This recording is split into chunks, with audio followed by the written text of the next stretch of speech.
This is greytFM, a podcast series by greytHR, produced by Timber Media.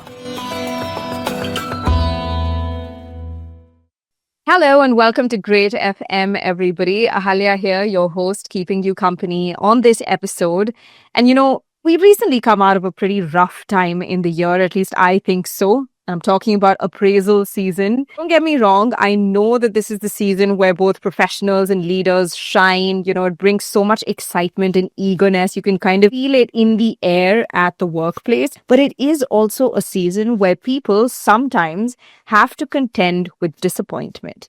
Managers and leaders need to have difficult conversations, and sometimes it all goes wrong. In fact, I'd go so far as to say that the way a manager moves through an appraisal season is definitive of the kind of leader that they are. So how does HR figure in all of this? I mean, we're talking about human emotions and leadership. So HR, of course, has to play some kind of role, right? Do HR professionals contribute, or can they, to the compassion, communication, and employee growth within an organization during appraisal conversations? That's exactly what we're going to be looking at today, blending compassion with communication during those feedback sessions and how that can make or break employee engagement. Let me welcome Aysha Sulaiman, who's going to be our guide through this very interesting conversation. She is the Director of Human Resources and Development at Ras Al Khaimah Economic Zone, where she leads the HR strategy, operations, and organizational development for the company. She's also been recognized among the 501 fabulous global HR leaders and has been named Women HR Leader of the Year by the IHRC 2022. Such a pleasure to have you here, Aysha. Thank you so much for being with us. And, like I said before, a very exciting conversation that I'm thrilled to get your insights on. Thank you so much for having me, and I'm really looking for a fruitful communication and discussion today. Okay, so let's start off with the basics, Aysha. How do you view HR's role in handling performance reviews, and has that role sort of changed over the last few years or decade? Definitely. Over the past few years, HR role has massively changed in the performance reviews specifically, and has been really evolved from being as a facilitator for the process to be more as a driver of continuous performance enablement. We have moved from the rigid top-down appraisals to be more agile, feedback-rich, and employee-centric models. With increased emphasis on real-time feedback, goal definitions, and the coaching approaches, HR now focuses on the empowering of the managers, training them, advising them, and also on the employees with the tools, data, and support to enable meaningful conversations throughout the year.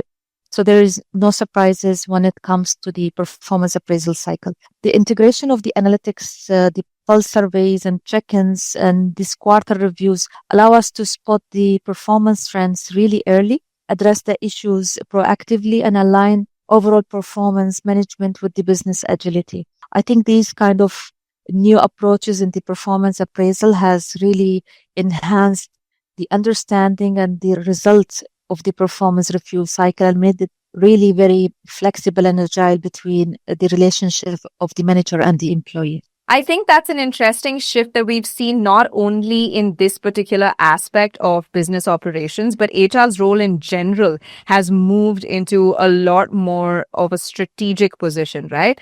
I do also want to introduce into the conversation now a little bit of the post-COVID world, right? I mean, the whole workspace dynamic has basically shifted. And I think appraisal conversations, they're hard enough as it is, but now a lot of these conversations have to happen virtually given people's, hybrid workplaces or completely remote workplace. So how has this shift impacted, those conversations? Do you think that they're easier to carry out right now, or is it the other way around?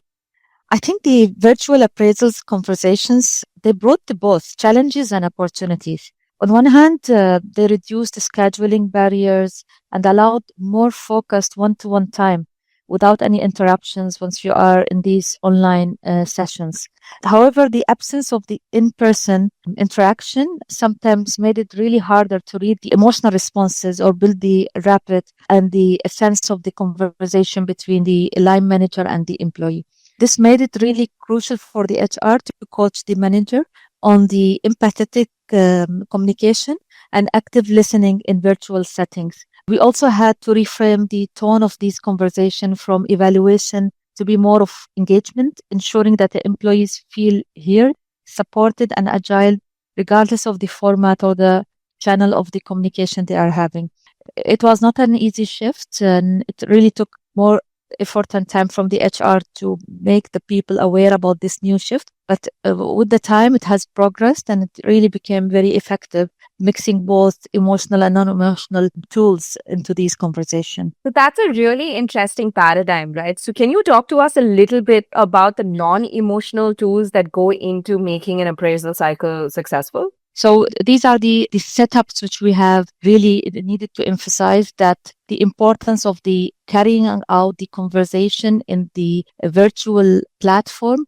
It's very important to educate the managers how to deal with this channel, because previously the manager have only one-to-one in-person channel, or sometimes they will be sending emails if they are really far. So the emotional is absent once you are sending these kind of communication to these employees through these, I would say, the emails or the messages, or kind of, submitting that form in the appraisal system without the interaction really. So the emotional part is absent in here. But in the one-to-one, sometimes in the meetings, there are a lot of interruptions happen. Sometimes if the manager is sitting, somebody comes in, needs some urgent work in between to be done. So also this interrupts the emotional connection during that option. So it was very important for the HR to highlight how to avoid these interruptions, how to really prepare that kind of session where you are only with the employee interacting, providing coaching and giving them that atmosphere where they feel